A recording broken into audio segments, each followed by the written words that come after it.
We're good.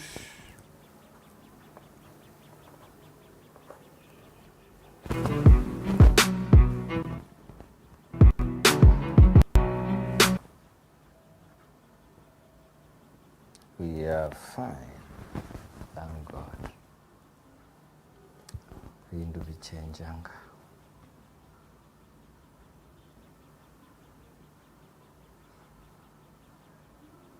Good.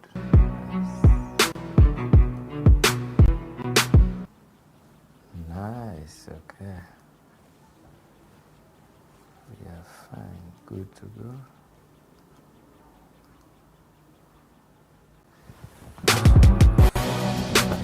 Any minute from now, we should be live.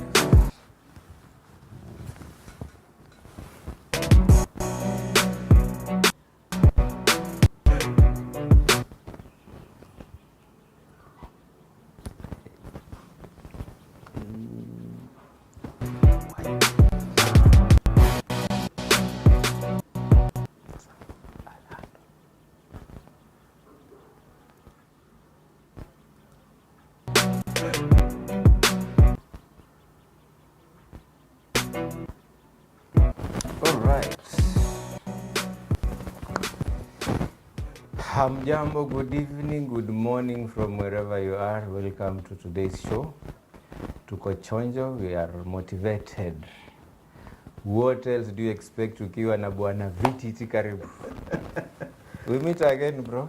We meet again, a blessed Sunday, and of course, if it's Sunday, you know, Word Cafe, you always come through, so it's something that I actually look forward to, and I appreciate, you know, the consistency with which we are having this conversation. So I want to honestly thank the entire Word Cafe team for putting this together, and for our beautiful, dedicated viewers who follow us and who check us out every Sunday for this live stream. We appreciate all of you.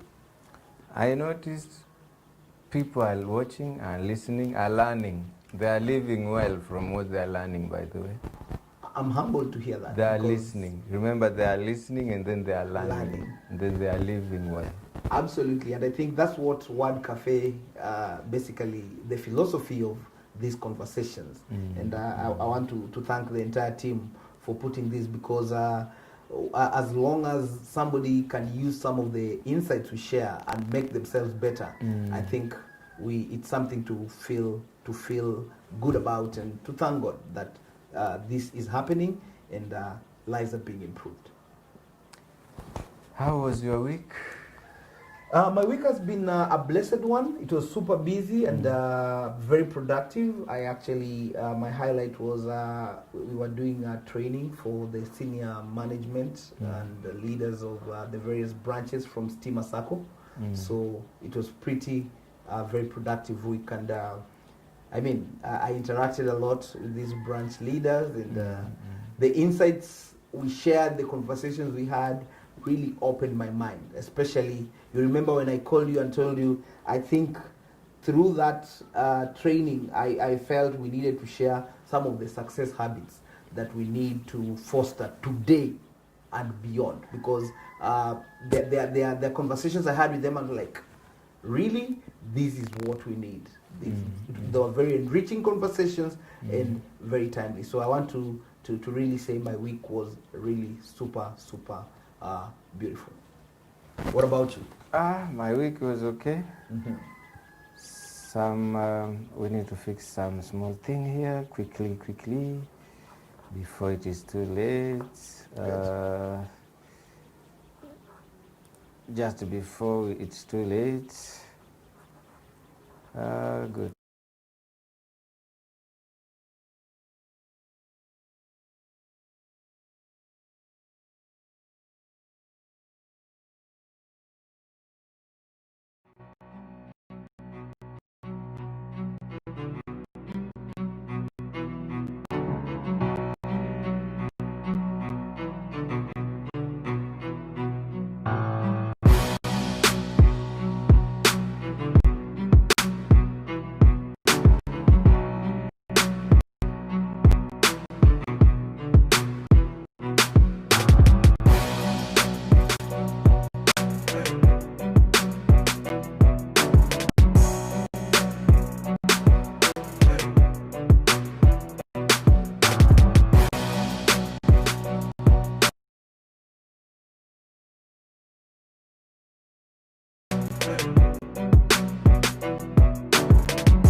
Sorry, it was an in-house technical issue that needed to be resolved, and it is resolved. Virtual reality, of course, there are those technical things that sometimes kuna come tu up. Ushawahi chemsha ndengu? Yeah, nimechemsha ndengu. Ndengu? Yeah. Zile ambazo ziko dedicated for food. Za kuiva. Yes, will stay under the water. Lakini kuna twingine mazee. They have to rise up. Kanang'ang'ana na maji mpaka kanakaa juu. Akaivi, wajua. Try eating one. It will mess with your teeth, man. Because it's already, it's still raw, first of all. And then you wanasema where wheat is separated from the chaff. So it's the chaff. That's why it can't cook. Yes. So ndo hivyo hata kwenye technical wakati unafanya setup, kuna tu vitu tumejificha tu. But the beautiful thing is they come up, but with your technical speciality. By the way. Yeah. Technician wetu wa leo ni Ebolin, kako sawa. We appreciate you, Lynn, our executive producer. Yeah. Executive producer. Everyone talks of success. Absolutely. Success. What do you want to become? I want to be successful. How are you doing? I'm succeeding. How is Mr. VTT? He's a successful man. You know? Yes. Bottom line, success. Yes. There must be things that lead to this thing, success. So if we were to break it down, what are these habits? Very well, very well. Good choice of theme for our conversation today. Success habits for 2020 and beyond. And you've asked a fundamental question. Yes. Which is very, very important. Yes. Success. And why does everyone gravitate towards success? Yes. I believe that's how our Creator made us. Because the good book tells us He had good plans for us. Plans for success and prosperity. Yes. So even before we were conceived, God already had these good plans for us. That is why every human being gravitates towards success. But then it's important for us to ask ourselves, what's your definition of success? And I think for me, the best definition of success is the progressive realization of a worthy ideal. That progressive realization of a worthy ideal, for me, I think it's the best definition of success. Why? Because you determine your own success steps. Nobody else determines it for you. So if you are able to feel that whatever I'm doing, the steps I'm making are moving me towards the ideals that I'm looking for, my pursuits are bringing me closer to the ideals that I want to see come to fruition, then you are successful. Hence, I want to submit that each one and every of us will define success in their own way. For example, a student who is waiting to sit for exams, for him or her, success will be when they do well in that exam. For maybe a toddler who is seeking to learn how to walk, for him or her, making those first initial steps, that is successful. For, let's say, soldiers in a battlefield, defeating the enemy, when they defeat the enemy, for them that is success. For a businessman, a businesswoman, making the profits and having an impact in society in whatever services or products they're making, that could be successful. Or that will be their definition of success. So success is varied depending with the person. Each one of us defines our own success. So it is really varied. You can't put it in a box. But as long as you are moving progressively in achieving those ideals that you have for yourself, then you're successful. And then, of course, we should never confuse success with a destination. No, that nikifika hapa, then me I'm successful. Nikipata hiki, then I'm successful. You live in an illusion. Because success is never a destination. It is a progressive journey.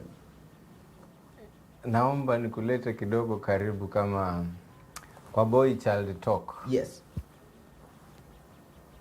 Mazee unaona nikimwendea yule demo nita succeed. Is that success? Yes. For him, for a boy child, when you are having your eyes on this particular pretty lady, you see you're already anxious. Will she accept me? Will she go out for a date with me?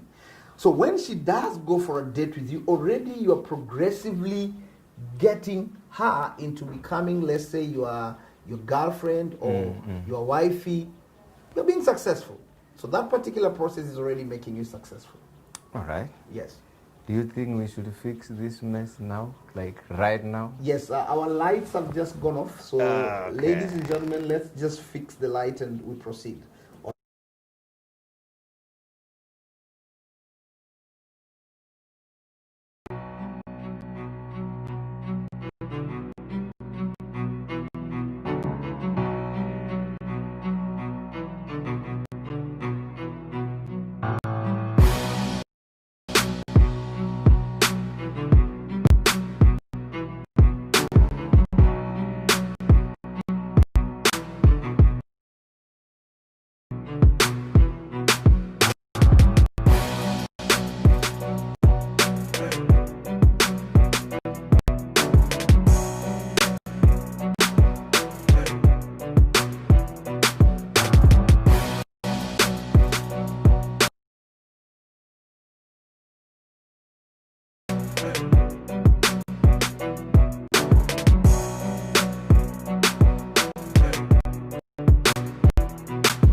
All right.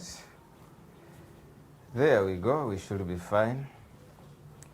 Ni vile tulisema kuna ndengu zingine hazionekani mapema wakati wa kuchemsha, zinajitokeza tu. Okay.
Sorry guys, some things we have to fix while we are on the go.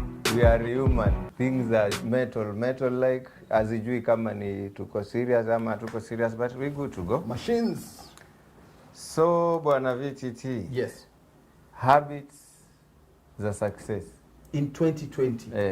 Of course, a lot has changed, and we are all cognizant to that fact that things have changed, especially with the pandemic. When the pandemic happened, it was a wake-up call, a call for us to evolve in how we were doing things. And we've said in this live stream previously that indeed some things now, or many things now, have to be remodeled again to suit the needs of the time.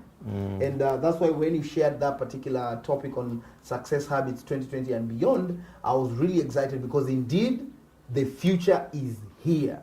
Some of the things that we were maybe anticipating are now here. And to go straight on some of these success habits that it's very imperative that we have them in our life and in our businesses is clarity in terms of collaboration. Yes. We are now having a shift from competition to collaboration. If you are doing any business, you are in any business, whether you are giving services or you are selling commodities, you need to look at a way to collaborate more than compete. Why?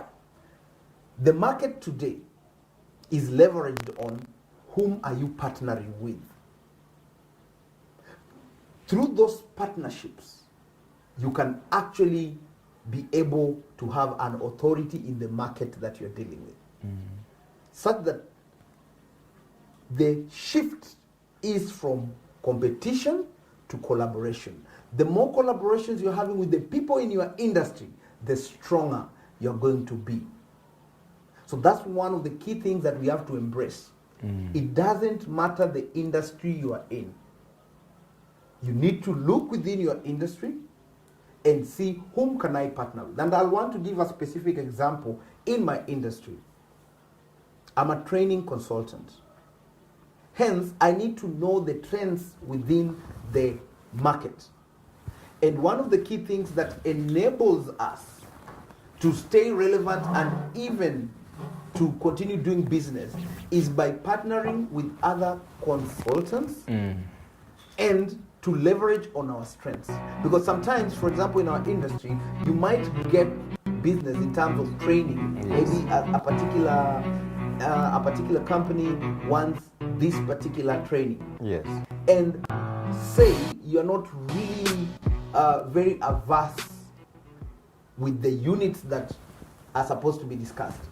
If you have a pool of other consultants that you work with, it's easy for you to, collaborate and say, I know you're really having strength in this particular area, so come in and let's do this. Hence, you end up giving an A game where the client will be really happy, and we all know a happy client will be able to share with another client, and you get referrals, and business gets better, as opposed to saying, let me just do this myself. Then you go doing a work job, you mess up your name, you mess up your brand. So looking here, when you collaborate with others and you bring in a strong team to support you, trust me, you go far.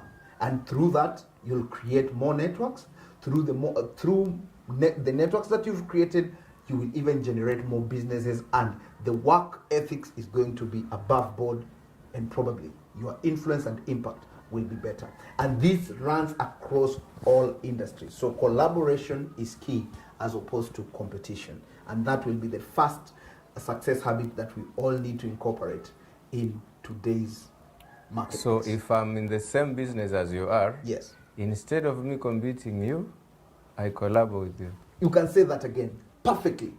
We don't need to compete with each other. Tusingangane, because the market Ngoja, nauza maembe, unauza maembe. Yes. Tusingangane, customer nunua kwangu, wewe nunua. Tusingangane. Tushirikiane. Tuulizane. Wewe maembe yako unayatoa wapi?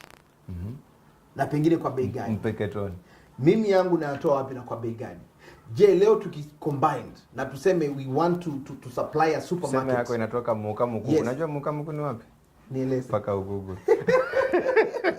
So the effect here is to make combine tuuze haya maembe yetu on a wider market. We could easily go to even a hotel and tell them we will supply you, and you are now sure because you have combined your effort, reliability of supply will be there, and even the volume will be there. You could approach a supermarket as opposed to now just selling, maybe just doing your merchandise by the roadside. So combining the effort creates a bigger market share for you guys as opposed to uza kivyako niuze kivyako. So the power of collaboration comes in. Okay. Yes. Like I was having this conversation with a particular photographer.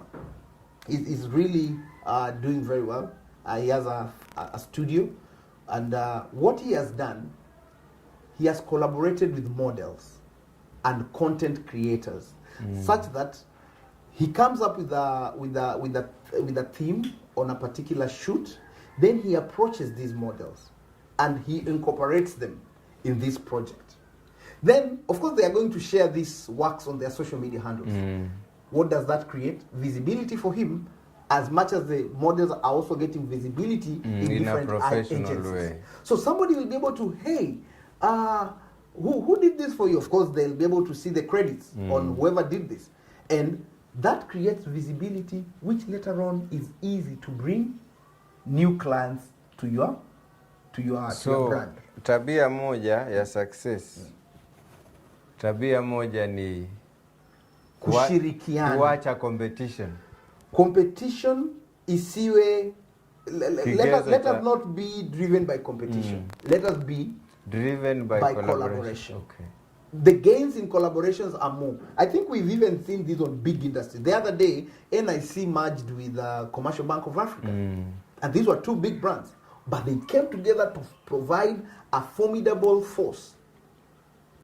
Hata kuna time, yes. Warner Brothers wamewahi merge na very big brand. Warner Pictures, the Warner Bros. Yes. You see? And these are big conglomerates. You see? Hey, okay. So merging, coming in together, and even on the social media circles, we know very well, Facebook bought WhatsApp and bought Instagram and, created all this powerful machine, So, ladies and gentlemen. By the way, Best alitengeza WhatsApp. Yes. Alikuwa amenyimwa job Facebook. Sasa angalia. Finally, aka create kitu ambacho walikiona, we need this under our umbrella. And billions were exchanged. Ulikuwa unaeleza kitu, pole nilikukatiza, ulikuwa umenipeleka mahali. Nadhani hiyo vibe hata imepotea, itakuja baadaye. Okay. Yes. So collaboration is that is habit number 1. Habit number 1. Collaboration. Yes. Habit number 2. Habit number 2 is communication. And not just the normal communications that we've had. Kama kwa Kiswahili ya kupigiana tu simu kwa wapi niko. Yes.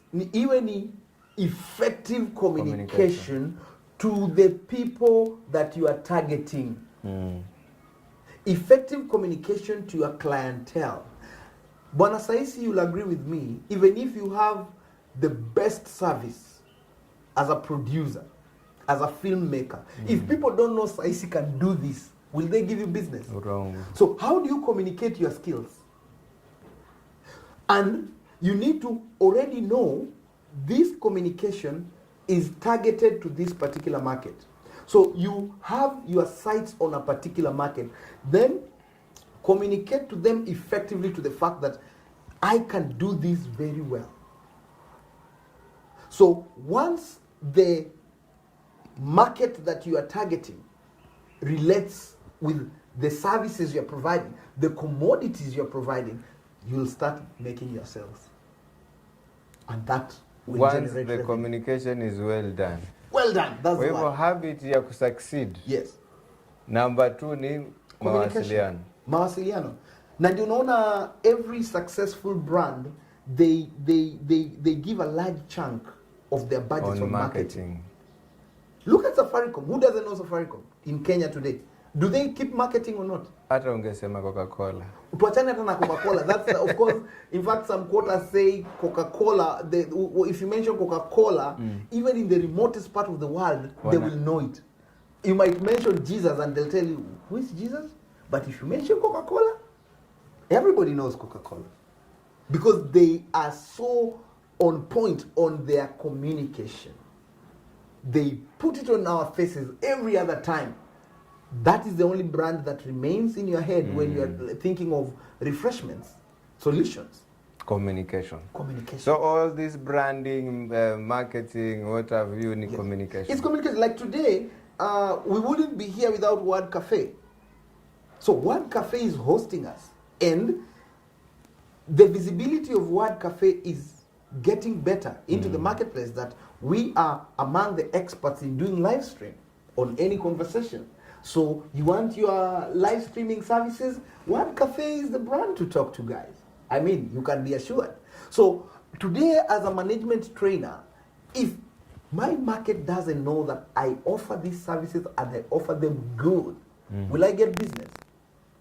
So I have to communicate to my niche market for them to know that, and this sometimes has to be done by giving out content, free content that is objective and helpful, such that you can not just the content. Yes, it should be helpful. It has to be helpful. Why then will you get into a paid program that I give if I have not even shown you what I do in terms of what impact my works will have on you? So once I give you a trial on maybe social media or one-on-one, and then it works for you or it works for your staff, later on when we design a program that could even elevate you further, I think it's going to speak for itself. You'll say, you are the person I want to work with. You are the brand I want to work with.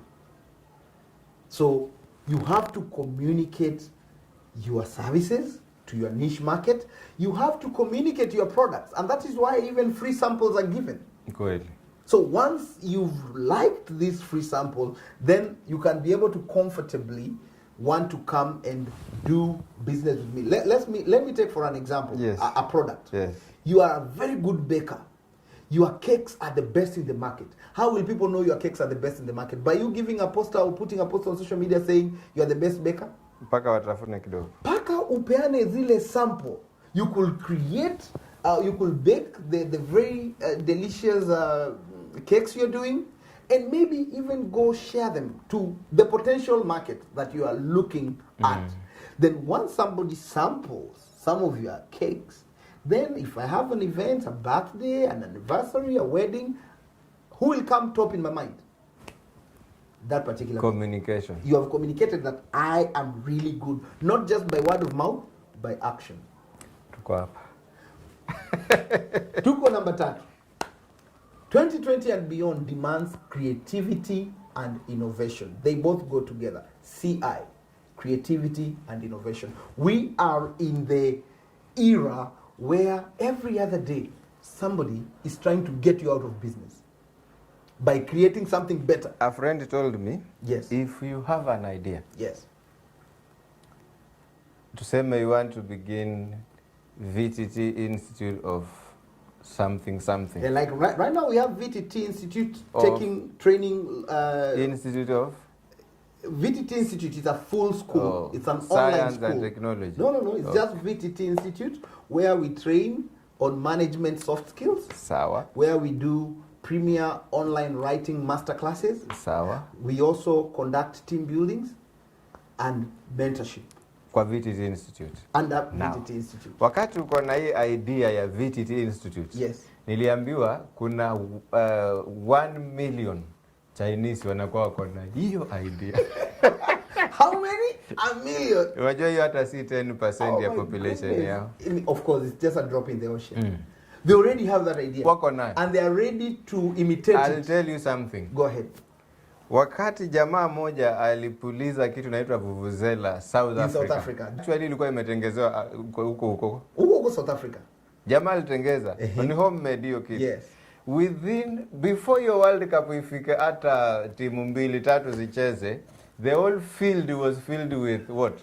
Vuvuzela. Shipped from China. Sasa? Not from South Africa. I like that. Wakati South Africa mmoja alipuliza tu dudu kwa kiwanja. Wakaipenda. No. Wa Chinese walikuwa na hiyo idea. So walizitengeza mass production and they shipped them. Before timu zicheza hata 4. Vuvuzelas were in the zilikuwa zimejaa zinauzwa hapo nje. Vuvuzela na mbao kama na imagine kama ni hapo nje ya City Stadium. Ama nje ya Nyayo hapo. The speed with which they acted. So ukisema creativity, kuna watu washa create iko tu kwa mind. Wanangoja kuileta sokoni. But that should not stop somebody from creating and innovating. And it's an ever-changing beat. Such that in our businesses, whether you're in the service industry or you are in the or you do commodities, how creative are you around the products you're selling, around the services you're selling? For example, in our industry today, before the pandemic struck in March, most of our trainings were on-site trainings. We could get on location, maybe a hotel, maybe in a boardroom, and we do the trainings. But right now, we've had to innovate on the virtual trainings. As much as we can still do on-site trainings, but virtual trainings are coming on board. And more tools to be used in virtual trainings, like the Mentimeter, the Padlet, are being embraced. So if, let's say you're in my industry and you cannot use Padlet, you cannot use Mentimeter, you will not have a good virtual training experience. And more tools are coming up every now day. And then, yes. So you need to embrace creativity and innovation, and even the style in which you even deliver your products and you deliver your services has to be very innovative to suit the clientele that is also thirsty for new things that will have an impact on them. Unajua saa imeenda hivi tunaongea 1 hour iko karibu sijui ndaka kama ngapi. And our time is well spent. The discussion is getting better. Twende number 4.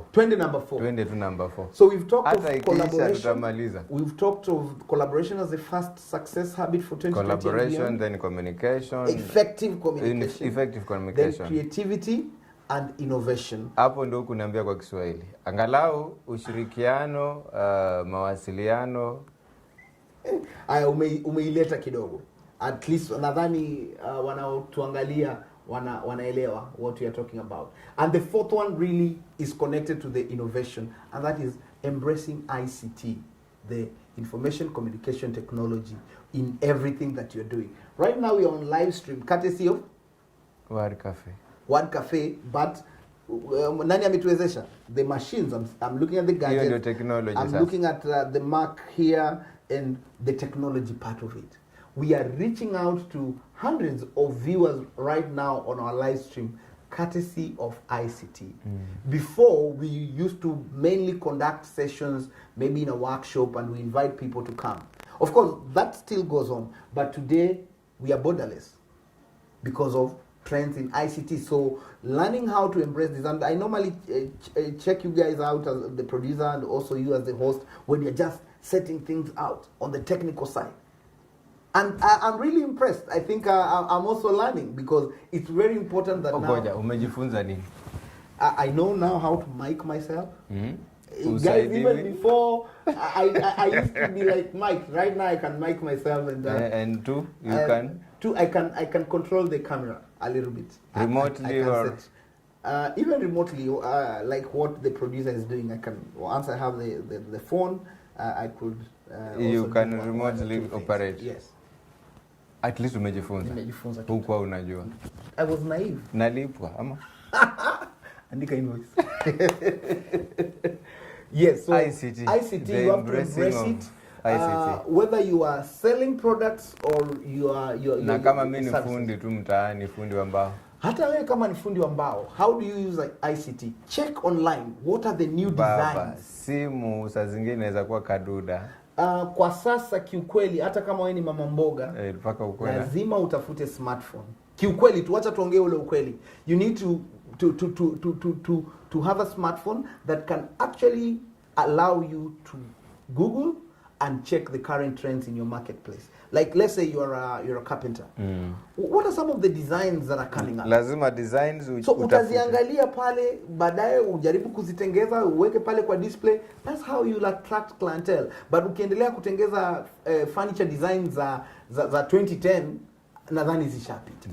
You will not attract new clients. But I think you do some nice furniture, put them on display there, you will get market coming to you. Like so, I noticed there was one guy, I think on Gong Road, yes, who went through the internet, saw some design of a garden chair, a garden seat. Yes. Na akatengeza, and he took either a photo or somebody took a photo. The one which was folding itself. Yes, and this photo fell just went. I'm told, I think he was even featured on TV. He really got lots of orders. Including Deputy President pia alimualika akampelekea kiti kule kwake. And you saw, I'm very happy you've brought that, Bona Fred, because you saw the innovativeness of that particular garden table. At one point it could be a chair. Yes. At another time, it's actually now a table with seats on the side. Yeah, and so that is what innovation does. That's what innovation does, and also being online. ICT. Yeah, ICT. You're able to check what are some of the new designs coming up. How can I tweak them a little bit to suit the Kenyan market? And there was another guy who made a hospital bed. And even the president mwenyewe akaiendea akampa tender.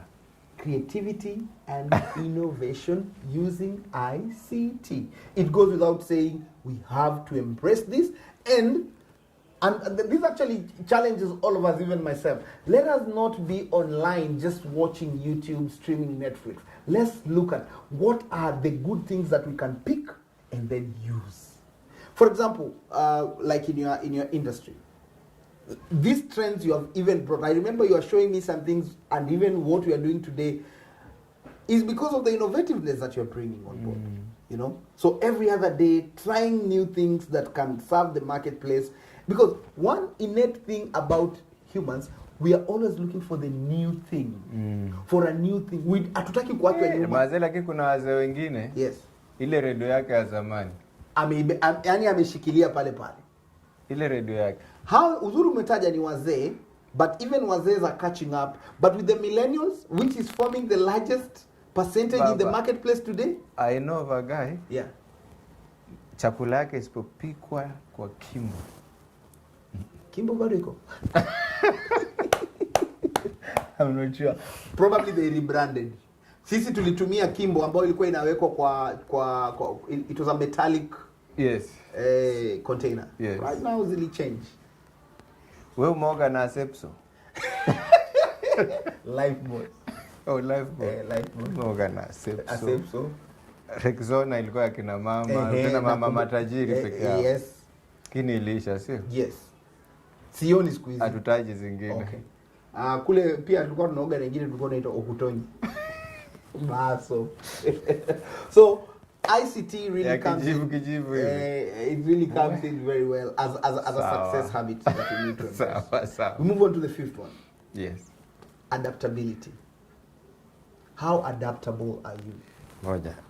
Tukitoka hii tumemaliza ilikuwa ni teknolojia. Yeah, information communication technology, embracing it in our biashara. Kuembrace hapo nitaruka sijui kuembrace, lakini kuembrace teknolojia kwenye mawasiliano. Exactly. Na utendaji wa kazi. Sawa. Yes. Twende tu kwa ya tano. Adaptability. Adaptability kwa Kiswahili ndio sitajua. Adaptability kwa Kiswahili nadhani ni kuadapt. Kuadapt ile kuweza kubadilika na wakati. Kubadilika na mifumo inavyobadilika. You can correct me kwa later. So adaptability is very key because like if you are rigid you will break. You'll break. And we've said this before. It is not the most intelligent or geniuses or above like A players who win. No. It's always the most adaptable. How are you adapting to the times? We know when Kodak refused to adapt into the way they were making their films. What happened to it? It closed. It closed shop because memory sticks came. Smartphones came. digital cameras came. So the film thing died. But Kodak was like, no, and we know Kodak was a successful company. Hata Nokia. Kuna mahali Nokia ilichemsha. Actually, it came and died because Samsung Nokia did not want to accept the Android system. And they took a long time. Samsung came, other brands came, now akawa Peter. So what are we saying? Adaptability is very important. A story is told of this lady who kept cutting the head of the fish when preparing fish for the husband. So the husband one day asked her, hey, baby, why do you always cut the head? And the lady said, growing up, I used to see my mother cutting the head. So the hubby said, one day when we go to Shags, we will ask your mom. So one time that opportunity came and they actually went to Shags. They were together. So the hubby told the wife, maybe you can ask mom why. Then mom also said, I used to see my mother doing the same, cutting the head. So that's how I also used to prepare the fish.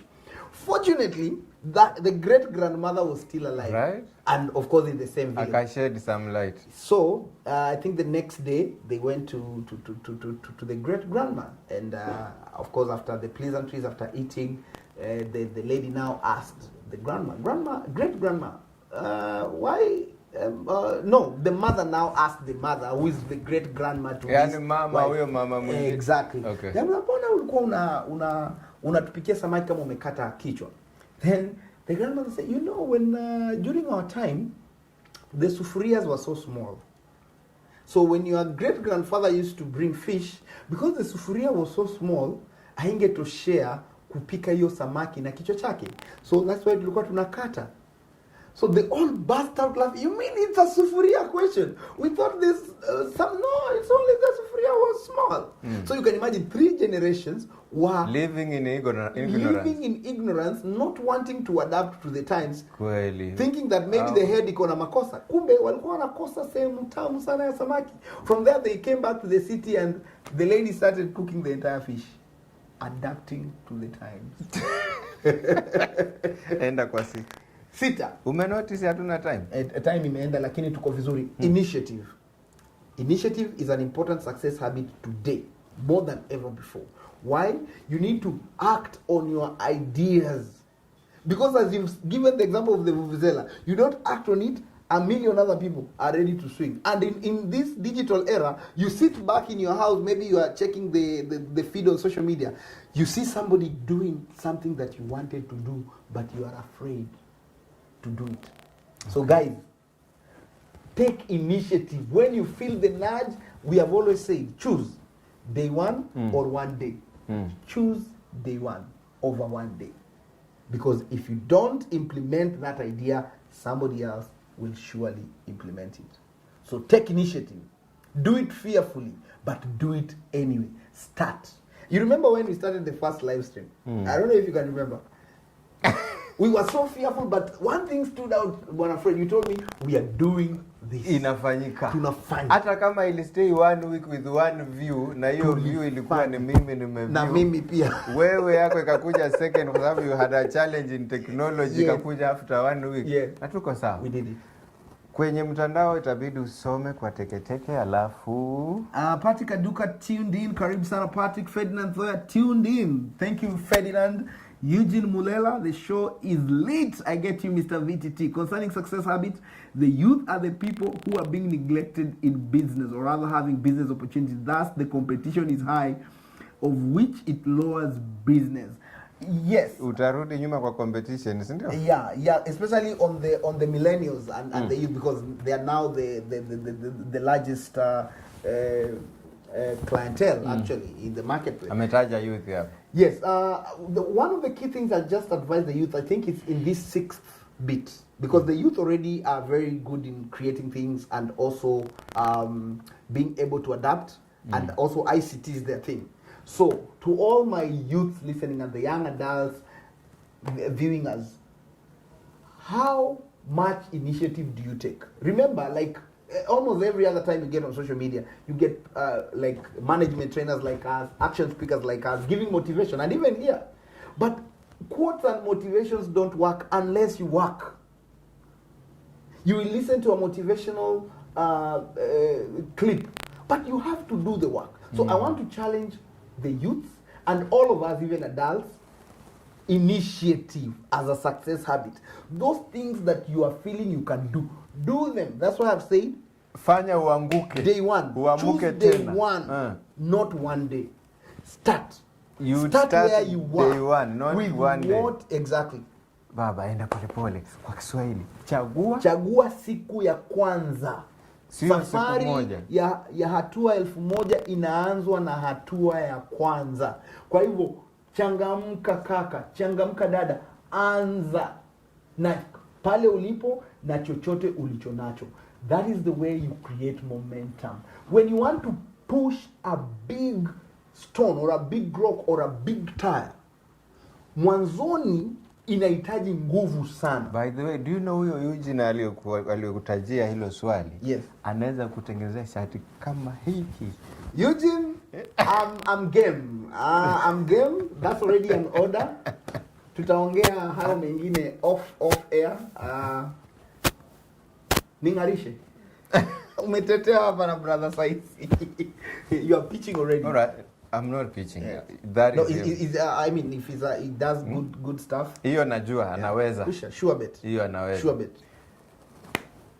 Hivyo nisilale tu niseme kwamba siku moja nitafungua duka. Fungua. Hata kama utaanza kuuza unga peke yake. Nisilale tu nikasema one day I wake up. I begin with anza na hiyo unga moja, use. Pata hiyo profit yako shilingi 10, nunua ingine na ile pesa, utajipata unaanza kuuza bandini. Tuko namba 6, si ndio? Tuko namba 6, initiative. Na hiyo ndio muhimu sana. Kwa hizi zote they all marry into initiative because that's where you take the step. That's where you act. Hapo ndio vidole zinaungua. The good book says faith without action is dead. Take action. Okay, without faith you can't please God. Yes. Lakini pia kukuwa tuna faith ambayo haina maana haufanyi, ndio imefariki. Wewe unataka kuogelea, wasimama tu pale kwa pool, nitaogelea siku moja, ingia ndani, tapa kwenye maji. Watu wengine paka wasukumwe mazee. Basi tafuta atakayekusukuma. Umwambie nikifika tu pale mimi nalo. So guys, on a very serious level, take initiative and don't fear. Feed your faith by action and starve your fears. That's the only way fears will go.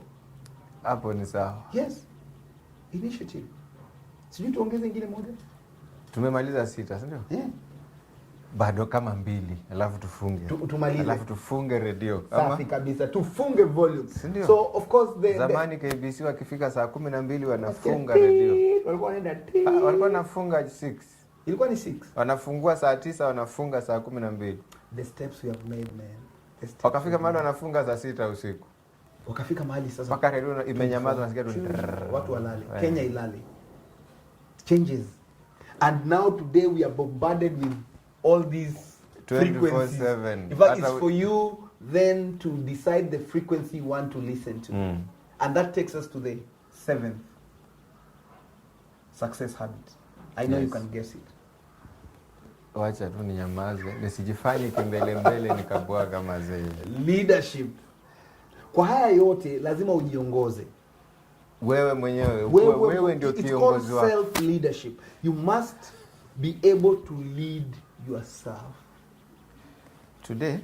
I was talking to my own pastor. Good. Matters leadership, and I said, the leadership role that I have, nikimalizana nayo labda ndo nitachukua nyingine. That was leading myself. Absolutely. Nikiweza kujilead, I can lead. Yes, I can take other roles within the church space. Yaani nikifaulu kujiongoza, yes, naweza chukua role nyingine. Bila shaka.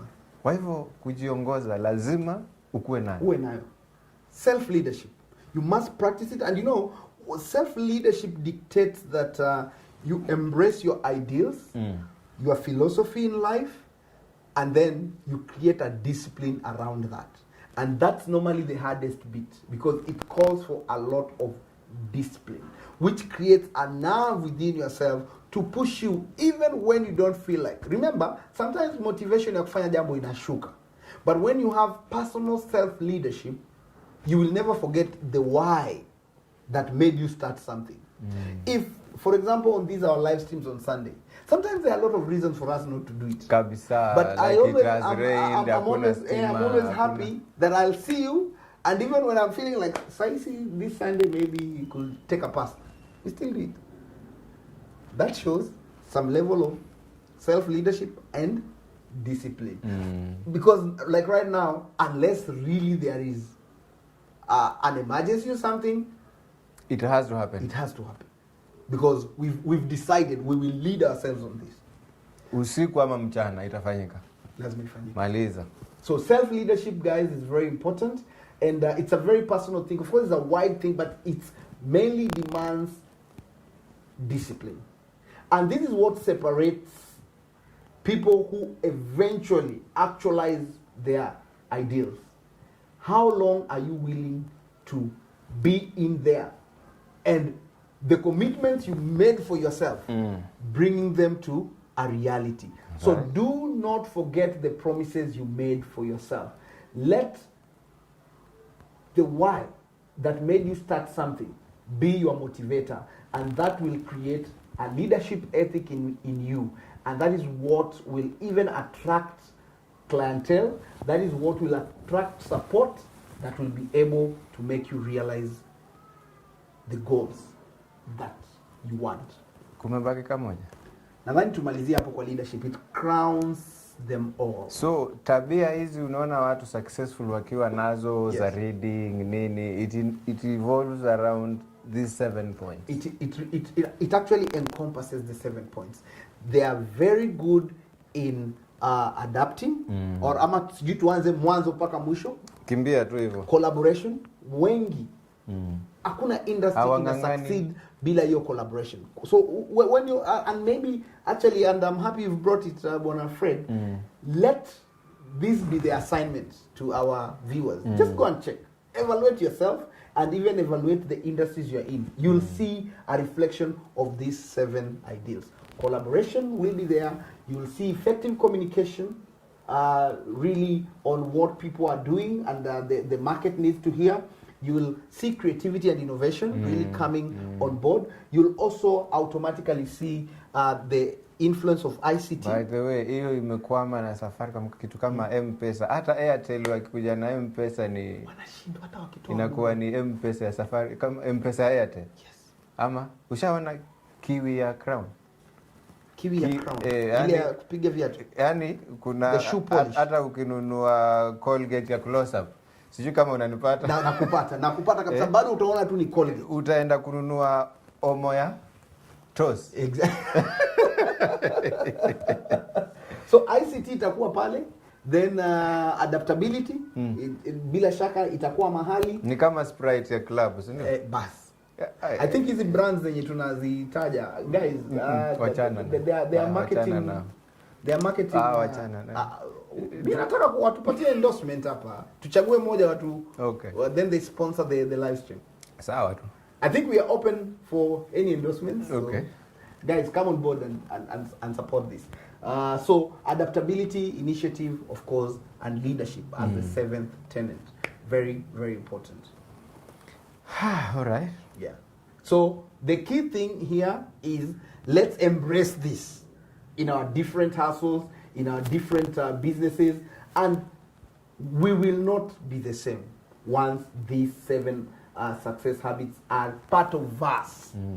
We embody them in everything that we do. And of course, it goes without saying, the crowning of all this is the Creator, because He has already told you He wants success for you. Yes. So if God is for you, who shall be against you? Umemaliza. Kweli. God bless you, good people. Huyu ni Bwana VTT. He will come back again. Mtegee tu, usiwe na pressure. He must come back. I want you to maybe wish good luck kwa sababu tumeongea mambo ya success. Yes. All our loving and ardent viewers, I just want to encourage that we take action on what we have shared, and I believe that we are all destined for greatness in our different pursuits. So let us continue and embracing these nuggets that we've shared. ideally, success is your portion. Remember, it's the progressive realization of a worthy ideal. Have a blessed week. God bless you. Yours truly, VTT, Vincent the Trainer. Thank you, Word Cafe. Just have a good night. Saisi kutoka Word Cafe. Good night. Wiki ikianza nayo. Ama vipi? Peace. Tuko chonjo.